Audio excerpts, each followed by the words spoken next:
So ngayon mga ka-Mindtech, ituturo ko sa inyo kung paano i-private yung mga photos and albums natin dito sa ating Facebook. Kasi nga minsan gusto natin yung mga photos natin is tayo lang yung makakakita. Ayaw natin makita ng mga friends natin, yung mga nag-stalk sa ating Facebook account. So ngayon ituturo ko sa inyo step by step. Make sure lang na panoorin nyo yung video nga matapos para malaman nyo kung paano mag-private ng photos or album sa ating Facebook account. So una natin gagawin, kailangan natin pumunta sa ating Facebook application. Guys, yung gagamitin yung Facebook application is either Facebook Lite or yung Facebook talaga, yung kulay blue. So ang gagawin natin una, i-click lang natin tong application na Facebook. Click natin. So automatic guys, mapupunta tayo sa ating Facebook account. Ngayon, una natin gagawin is pumunta tayo sa ating profile, okay? So itong profile natin dito, yung may picture dyan. Kung makita nyo dyan sa may bandang taas sa kaliwa, click nyo lang yan.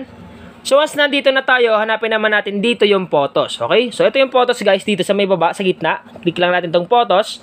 Once na makikita natin itong photos, ito yung makikita nyo. So may nakalagay dito, your photos and videos. So ito yun, your photos and videos. So ang gagawin mo lang, swipe mo lang. So automatic dito yung albums and photos. Ngayon, unahin muna natin sa photos. So click lang natin itong photos dito. Papakita ko sa inyo kung paano private ng mga pictures. So one by one guys, yung pag-private ng pictures dito. So for example guys, itong picture ko dito, click lang natin.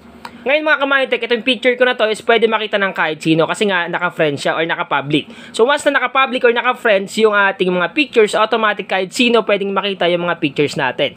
Kahit sino mag-stalk, automatic makikita talaga. So ngayon para ma-private yan ang gagawin natin, hanapin natin dito sa may bandang taas sa kanan yung tatlong dot. So ito yun, yung tatlong dot dyan, ang gagawin nyo lang, click nyo lang yan. Once na maklik na natin yung tatlong dot, ito yung lalabas. Susunod natin gagawin, hanapin natin dito sa baba yung edit privacy. So ito yun guys, edit privacy. So ang gagawin natin, click lang natin tong edit privacy. Once na maklik na natin, automatic makikita nyo na naka-public talaga siya. May checkmark dito sa tabi, ibig sabihin guys, activated yung public. So it means public yung ating picture. Ngayon guys, para ma-private, ang gagawin nyo lang, piliin nyo lang dito yung see more. Okay, yung see more dito guys, click lang natin.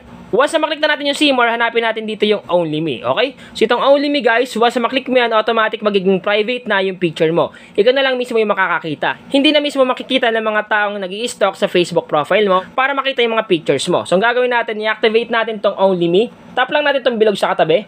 So once na matap na natin itong bilog sa katabi, automatic naka-activate na yung only me. Sabihin yan, private na yung ating pictures. So back lang natin. Susunod dito naman tayo sa may albums. Click lang natin itong albums.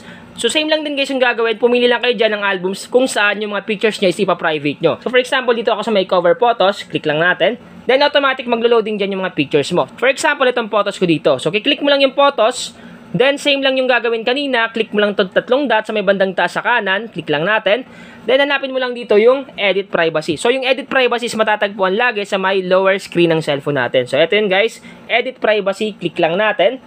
Once na maklik na natin yung edit privacy, automatic makikita nyo naka-public yan. Ngayon, para ma-private yan, ang gagawin mo lang, click mo lang tong see more sa baba, click natin.